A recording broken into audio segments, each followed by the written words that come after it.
12 মাসে 13 পার্বণ, আর উৎসব মানেই তো ভালো ভালো খাওয়া দাওয়া, যার যেমন জোটে যেমন আয়োজন করতে পারে তেমনই খাওয়া দাওয়া চলে। আজকে রান্না করব হোলি স্পেশাল লাল লাল মাটনের ঝোল। মাটনের ঝোল করতে গেলে তো আমাকে 2-4 টুকরা ওই কষাও করতে হয়। কষাটা এমনভাবে করতে হয় যাতে তখনই খাওয়া যায়, আবার একটু ঝোলও করে রাখি। যাই হোক, আজকে রান্না করব সম্পূর্ণ বাটা মশলায় হোলি স্পেশাল মাটন।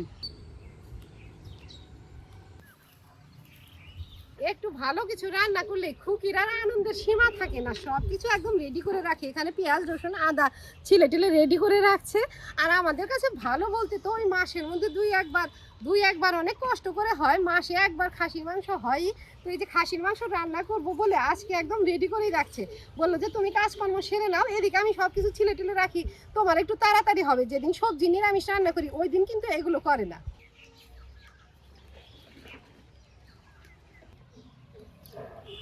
বললো তো যে মাংসও ধুয়ে রাখছে, দেখি মাংসও ধুয়ে রাখছে আজকে আবার মাতবুরি করে। ঠিক আছে, আমি আরও 2-1 বার ধুয়ে নেই। আমি বলছি তুই মাংসের মধ্যে হাত দিবি না, তাও দিছে যে না আমি ধুয়ে রাখলাম। লোম টোম আছে কিনা তাও একবার আমি চেক করে নিই। এই যে কাঠের গুঁড়া, কাঠের মধ্যে খাসির মাংস রেখে যে কাটে, তখন এই মাংসের মধ্যে কাঠের গুঁড়াও ভরে।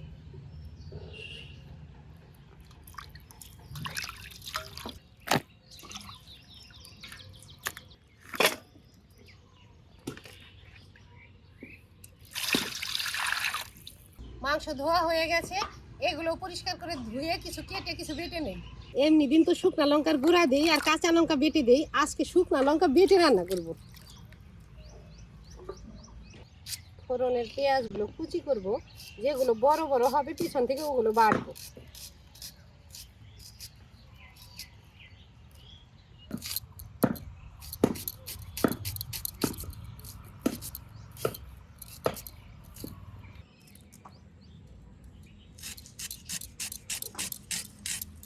ফোড়নের আর বাটাটা আলাদা আলাদা করলাম, আর এখানে লঙ্কাটা ভেজানোই থাক, বাড়তে সুবিধা হবে, তাড়াতাড়ি বাটা হবে।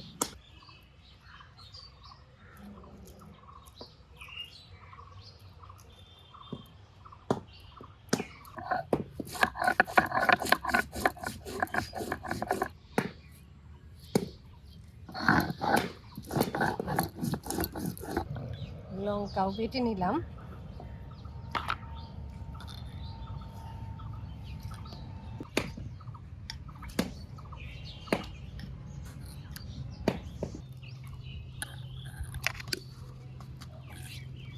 উনানে আঁচ দিছি, জ্বলতে থাক, এদিকে আমি মাংসটা মেখে নেব।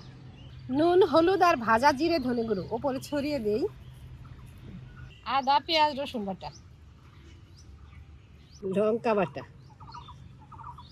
এখন এর উপরে দেবো সর্ষের তেল। আর আমাদের কাছে স্পেশাল মাংস রান্না বলতেই একদম সব মশলা দিয়ে ভালোভাবে হাতে মেখে চুখে রান্না করা। এখন সর্ষের তেল দিয়ে ভালোভাবে হাত দিয়ে মেখে নেব।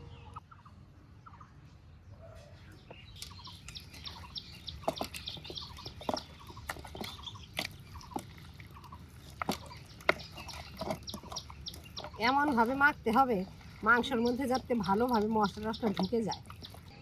মাংসটা ভালোভাবে মেখে নিলাম। এদিকে উনানও জ্বলে গেছে, ঢেকে রেখে কড়াই বসিয়ে দিই। উনানে কড়াই বসালাম, কড়াই গরম হয়ে গেছে, কড়াইতে সর্ষের তেল দিলাম। এখানে ফোড়নের সব কিছু রেডি করে নিচ্ছি। তেজপাতার প্যাকেটটা এখনো খোলা হয় নাই, এখান থেকে খুলেই ফোড়ন দেবো। এই তেজপাতার প্যাকেট আমি বাজার থেকে কিনে আনি, 5 টাকা প্যাকেট। আর আমার বাড়িতে তেজপাতা গাছ আছে, কত তেজপাতা এখন পড়ে যাচ্ছে। ওটা বলে তো আর লাভ নাই, যেখানে যেমন তেমনই চলতে হবে। তেজপাতাটা 2 টুকরা করে দিলাম, শুকনো লঙ্কা জিরে গরম মশলা, নেড়ে চেড়ে পেঁয়াজ কুচিগুলো দিয়ে দিই।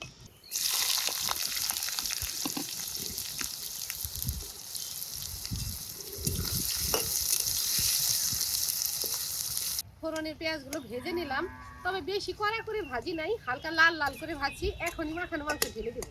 পেঁয়াজটা বেশি কড়া করলে তিতো তিতো লাগে।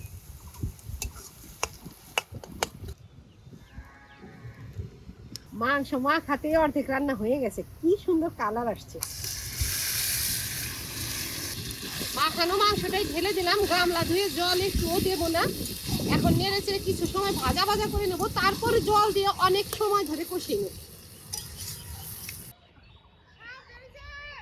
ভালোই বড় কই গেল রে? ফোড়নের তেলে কিছু সময় ঢেকে ঢেকে কষিয়ে নিলাম কি ভাজা ভাজা করে নিলাম। এখন অল্প জল দিয়ে কষিয়ে নেব, তারপরে ঝোলের জল দেব। খাসির মাংস তো অনেকক্ষণ ধরে কষাতে হয়, জাল করতে হয়। যাই হোক, ফোড়নের তেলে ভাজা ভাজা করা হয়ে গেছে। এখন এই গামলা ধুয়ে অল্প জল দিয়ে কষিয়ে নেই, যাতে কষানোটা ভালো হয়, আমার খুকি দুই এক টুকরা খেতে পারে।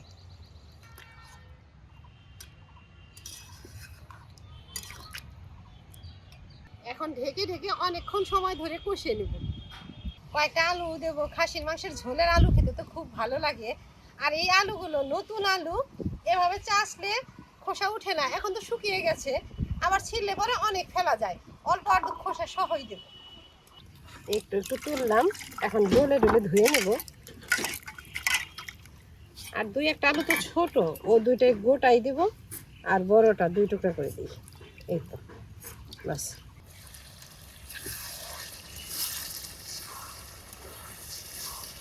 পুরোপুরি কষানো হয়ে গেছে। এখন খুকির জন্য দুই এক টুকরা তুলে রেখে আলু দিয়ে কিছু সময় আর একটু নাড়াচাড়া করে ঝোলের জল দেব। বাটা মশলা কষানো মাংস, কালারটা যে কি আসছে!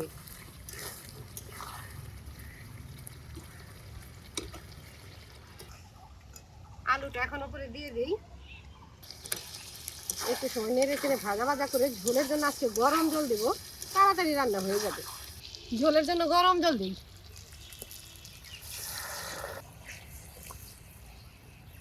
ঝোলের জলটা নেড়ে চেড়ে মিশিয়ে দিলাম, কিছু সময় জাল করে নিয়ে গরম মশলার গুঁড়ো ছড়িয়ে দিয়ে নামিয়ে দেবো। রান্না তো প্রায় হয়ে গেছে। যেভাবে কষিয়ে নিচ্ছি, অনেক জাল করে কষিয়ে নিচ্ছি।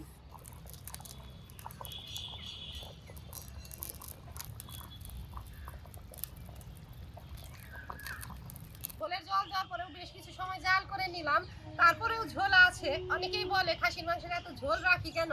ঝোল না রাখলে খাবো কি দিয়ে? যেটুকু মাংস, আর তাছাড়াও আমাদের এই ঝোল আলু দিয়ে খাওয়ার অভ্যাস আছে। ছোটবেলায় দেখতাম আমার ঠাকুমা মাছই রান্না করতো আর মাংসই রান্না করতো, এক কড়াই ঝোল দিয়ে সবজি দিয়ে রান্না করতো, আমাদেরকে সবাইকে খেতে দিত তাই দিয়ে। তখন লোকজন বেশি ছিল, আমাদের লোকজন যদিও কম, তারপরে যে জিনিসের যে দাম, এইটুকু মাংস ঝোল না দিলে হবেই না। গরম মশলা গুঁড়ো ছড়িয়ে দিলাম, নেড়ে চেড়ে মিশিয়ে দিই। কিছু সময় উনানে বসানো থাক, তারপরে ঢেলে দেবো। উনানে অনেক আঁচ আছে।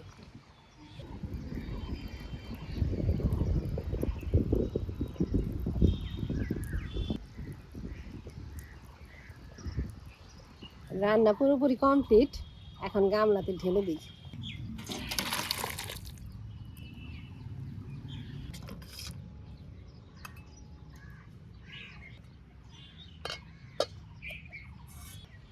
ভাত বেড়ে আনছি, সাথে লেবু।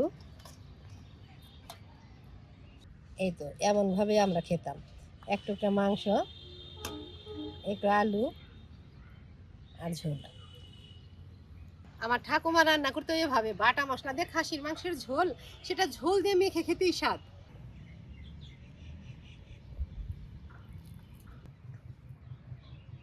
গরম গরম ভাত, গরম গরম খাসির মাংসের ঝোল, লেবু দিয়ে মেখে নিলাম। নেখো কি,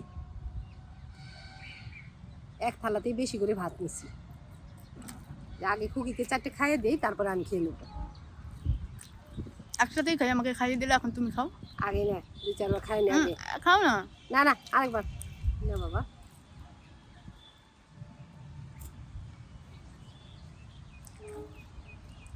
সেই হয়েছে। সেই